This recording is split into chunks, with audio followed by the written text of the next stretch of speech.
जय श्री श्याम दोस्तों, स्वागत है आपका अपनी एकेडमी श्री श्याम एकेडमी में। आज हम बात करते हैं शेरशाह सूरी की, जिसने भारत में सूरी साम्राज्य की स्थापना की थी। शेरशाह सूरी, ये है हमारा शेरशाह सूरी। जब भारत में बहलोल लोदी का शासन था ना सल्तनत काल में, तो वो अपने शासन की स्थिति को मजबूत करने के लिए अफ़गान शासकों को या अफ़गान के लोगों को भारत लाना चाह रहा था। और इसी के साथ आते हैं कौन, हमारे शेरशाह सूरी के पिता हसन खां सूर एवं इब्राहिम खां सूर, है ना। और पंजाब में इस भाई का जन्म होता है। इतिहासकार कहते हैं कि 1472 में हमारे शेरशाह सूरी का जन्म कहाँ होता है, पंजाब वाले क्षेत्र में। थोड़ी बहुत मशक्क़त के बाद इसके पिताजी किसी के यहाँ जॉब करते हैं और वो इसे लेके कहाँ आ जाते हैं, इसके पिता को सासाराम, और वहाँ इसे जागीर मिल जाती है पिता के साथ। ठीक है, ये काम करता है किसके पास, ये काम करता है वहाँ बहार खां लोहानी के पास। एक बार हमारा जो ये शेरशाह है वो निहत्थे शेर को एक ही तलवार के वार से ख़त्म कर देगा। तो बहार खां लोहानी कहेगा कि बेटा तेरे बचपन का नाम क्या है, तो ये कहता है कि मेरे बचपन का नाम फरीद है। लेकिन बहार खां लोहानी कहेगा कि बेटा तू आज से फरीद नहीं, शेर खां के नाम से जाना जाएगा। और उस दिन से शेर खां का नाम फरीद को मिल जाता है। तो समझ में आया, इसके बचपन का नाम क्या है, फरीद। किसके यहाँ जन्म होता है, इसके पिता का नाम है हसन खां सूर।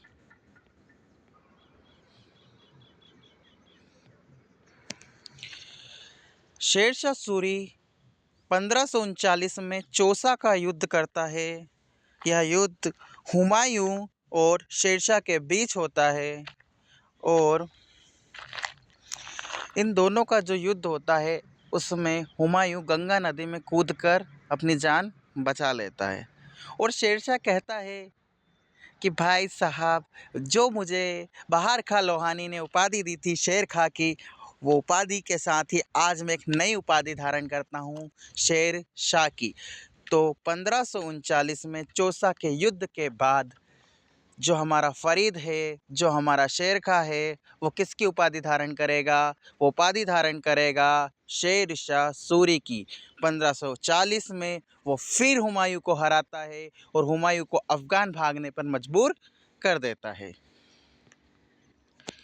शेरशाह के जीवन का अंतिम अभियान कालिंजर, जो उत्तर प्रदेश के वर्तमान में बांदा ज़िले में आता है, वह राजा कीरत सिंह के खिलाफ हमारा शेरशाह अभियान करता है। और कीरत सिंह अपने महल के, अपने किले के अंदर बैठा रहता है।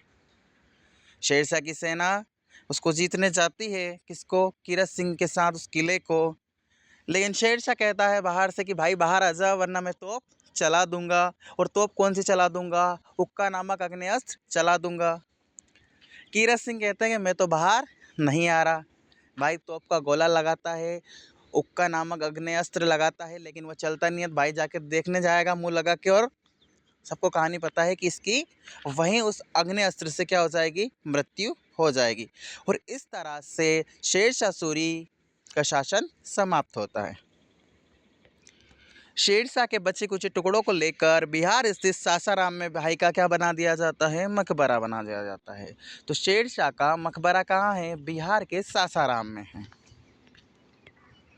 Sher Shah Suri grand trunk road का निर्माण करता है, जो वर्तमान में बांग्लादेश से लेकर अफगानिस्तान तक है।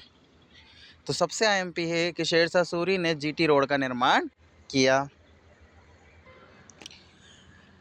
सूर्यवंश के पहले सम्राट शेरशाह सूरी का इंतकाल कब हो गया, 22 मई 1545 को हो गया। इसे भारत का शेर अफगानिस्तान ही वाले कहते होंगे, अपन लोगों को इसके शेर से कोई मतलब नहीं है। सूरी ने 1540 से 1556 तक शासन किया, उत्तर प्रदेश पर शासन किया, उत्तर भारत पर शासन किया। सूर्य साम्राज्य के है संस्थापक है। पहली बार रुपया जारी किसने किया, तो भाई ने पहली बार रुपया जारी किया। पाटलिपुत्र शहर का पुनर्निर्माण करी भाई ने, उसको क्या नाम दे दिया, पटना नाम दे दिया। बाघों का शिकार के लिए जाना जाता है। चंदेल राजपूतों के खिलाफ भी इसने क्या करा, आक्रमण किया। जो कीरत सिंह थे वो हमारे चंदेल ही राजपूत थे। ठीक है, जय श्री श्याम।